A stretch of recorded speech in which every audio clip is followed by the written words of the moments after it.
Hello everyone, this is Wrestling Watcher here, a YouTube channel that's about watching professional wrestling. Apologies for my absence, but I'm back now. So it only felt natural for this video, the first video I've done in a little while, to be about the immortal Hulk Hogan, his passing. Cause of death, from my understanding, is cardiac arrest. He had some real medical issues lately, and it was just sad to hear. I was in my car, I was parked, I looked down at my phone, I saw the announcement, and the news came in, and I had a couple tears come over me. It was sad, because I grew up a Hulkster. I grew up as a Hulkamaniac, right? There is no modern professional wrestling business without Hulk Hogan. He is responsible for two separate booms in professional wrestling. He is responsible for the 1980s boom and the early 90s boom. And then business went down for a little while, right? It went down in that late 92, 93, 94, 95. For about three and a half years there, it went down. You can even say the early part of 96 if you want to throw that in. So you can, almost 4 years, right? The scandals of the WWE, WWF at the time kicked in, and wrestling went from Hulkamania and that golden era to plumbers and evil dentists and occupational characters where you were a garbage man, or you were this, that, or the other, right? We all remember that mid-90s era where business was down. And then Hulk goes to WCW, and business remains down, but eventually Bash at the Beach 96 happens, the third man, and we have the NWO, and that starts another boom, which would become the Attitude Era in WWE, WWF at a time.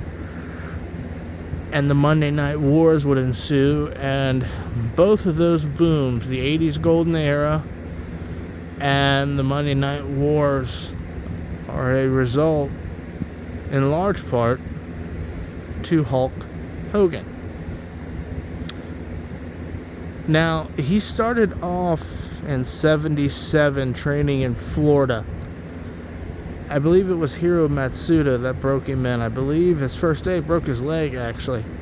Took 6 weeks or something like that to heal. Then he came back and training began. And he would have a run there for a few years in the South and in Memphis, working for various promoters. And eventually he would make it up to the WWF, the Worldwide Wrestling Federation, as it was known at the time.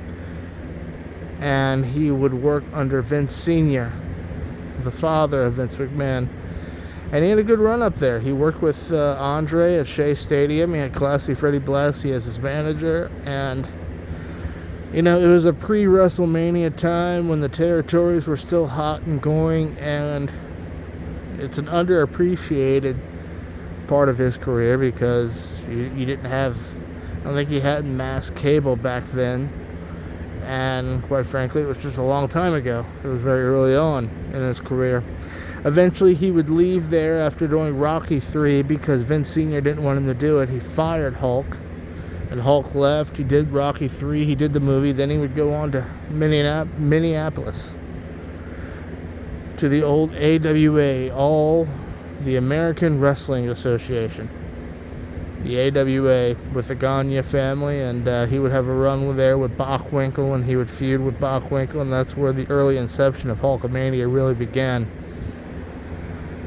I believe that's where he first started calling it Hulkamania. I believe that's where he did the ear sign out to the crowd. He did the Hulk up, and I'm not sure if merchandising began there. I think merchandising began earlier in other places, but Hulk really got the merchandising going. From my understanding, in old shoot interviews, he would actually sell merchandise of himself from his car. I know he went back and forth from AWA to Japan a few times here and there, and then eventually he got the call from Vince McMahon, to come back to WWF. And Hulkamania was born. He beats the Iron Sheik in January of 1984, becomes a champion, and has that legendary run from 84 all the way up to February of 88. And it's probably the greatest title run of all time within the WWE, WWF at the time. Probably the greatest title run ever for business, from where it started to where it ended. I know other people might have differences of opinion. They'll say the Roman Reigns title run. They might say that, and who knows? It's all opinionated, but that mid-80s title run, 84 to 88, was just legendary. There's no getting around that. He's there as the top guy for, I believe, 9 years, really. From 84 to 92, he made events every WrestleMania except for WrestleMania 4, where Savage beat DiBiase for the title in that tournament. But even Hulk was part of that because he helped Savage win, and they celebrated together. Lots of legendary storylines and moments during that time that shaped the business. WrestleMania 3 versus Andre, the Mega Powers with Savage and Liz, Ultimate Warrior at WrestleMania 6. Who can forget the first WrestleMania where he teamed with Mr. T against Piper, and it was Orndorff at the time. Who can forget those legendary moments? They all helped make professional wrestling what it is today. And eventually he leaves WWE, WWF at the time, in 93. He does some movies. He does the Trouble in Paradise series, I believe it was called. I used to watch that growing up. I thought it was underrated. I thought it was a fun little midday program. I forgot what station carried that. I think TNT or TBS actually carried it at one point, but I can't quite remember that. The story goes that Eric Bischoff and Ric Flair went to him and got him to sign, and then he comes into WCW. He has that Bash at the Beach match in 94 against Flair. And a lot of people thought that should have been the WrestleMania main event a couple years prior, but it wasn't. But we got it here, and it broke records for WCW at the time. And, he goes on. He has the feud with the Dungeon of Doom, which, I was a young boy at the time watching Power Rangers and stuff, and so I thought it was kind of cool. But looking back on it, it was campy, corny, and terrible. I didn't know that as a kid. I didn't. But, moving on.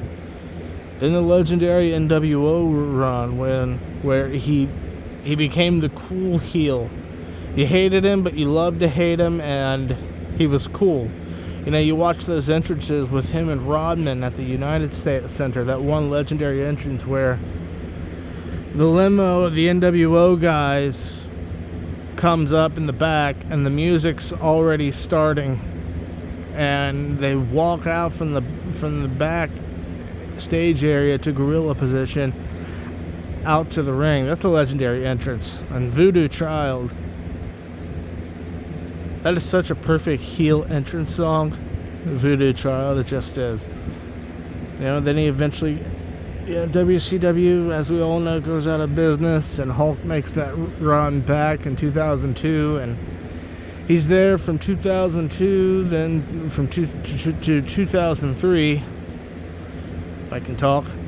He's, that No Way Out pay-per-view, 2002, where the NWO comes back. He has that match with The Rock at WrestleMania 18, legendary. And then he has, sporadic run from there to 2003. Of course, there's that Mr. America run where, he's fired. Hulk Hogan is fired by Vince after Mania 19, but he basically wears this Mr. America mask and becomes this whole new character, and has this storyline where Vince is trying to prove Hulk Hogan is Mr. America. And eventually that happens. It's kind of a forgettable storyline. I think it's entertaining. If you watch clips of it on YouTube, you'll be entertained by it, I think. And then he leaves for a while. I don't think we see him at all in 2004. He comes back in 2005 for some shots, has that big SummerSlam match against Shawn Shawn Michaels. And he leaves again, and he makes sporadic appearances with the company off and on. Rarely, but he still shows up sometimes over the years. Now, it's just sad that he's passed. It's one of those things where you always know stuff like this is bound to happen, but literally, you don't have modern professional wrestling without Hulk Hogan. So, my first video back in a while, how to close it right. Hopefully, I think Hulk's in heaven right now. Certainly hope so. And, what's heaven gonna do when Hulkamania runs wild on you? That's all I can really say about that one. But I'm gonna close this one out. Thanks, guys.